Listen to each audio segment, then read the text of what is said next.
నంద్యాల నుండి కర్నూలుకు ఇకపై నేరుగా రైలు. నంద్యాల నుండి కర్నూలు వెళ్లడానికి డోన్ మీదుగా కర్నూలు పోవాల్సిన పరిస్థితి రైలు ప్రయాణికులకు మొత్తం 3 గంటల సమయం పట్టేది. దూపాడు నుంచి నన్నూరు, ఓర్వకల్లు, సోమయాజులపల్లె, హుస్సేనాపురం, కాల్వబుగ్గ మీదుగా సీమెన్ నగర్ వరకు కొత్త రైల్వే లైన్ నిర్మించనున్నారు. 47 కిలోమీటర్ల పొడవున నిర్మించే ఈ మార్గంలో ఎక్కడా వంతెనలు లేకుండా ప్రణాళిక రూపొందించారు. వంతెనలు నిర్మిస్తే పనులు ఆలస్యం కావడంతో పాటు భవిష్యత్తులో రైళ్ల రాకపోకలు పెరిగితే తరచూ అంతరాయాలు కలిగే ఆస్కారం ఉంటుంది. దీన్ని దృష్టిలో ఉంచుకుని నూతన రైలు మార్గాన్ని వంతెనల అవసరం లేకుండా నిర్మించనున్నారు.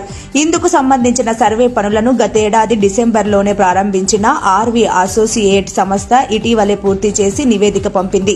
కేంద్ర బడ్జెట్లో కేంద్రం ఆమోదం తెలిపింది. ఇక నుంచి గంటలో రైలు ప్రయాణికులు కర్నూలుకు చేరుకోవచ్చు. కర్నూలు నుండి విజయవాడకు రైలు నడిచే అవకాశం కూడా ఉంది. కొత్త రైల్వే లైన్ పనులు పూర్తి అవ్వగానే సికింద్రాబాద్ నుండి కర్నూలుకు నడుస్తున్న తుంగభద్ర ఎక్స్ప్రెస్ నంద్యాల వరకు పొడిగిస్తారని అధికారులు తెలిపారు.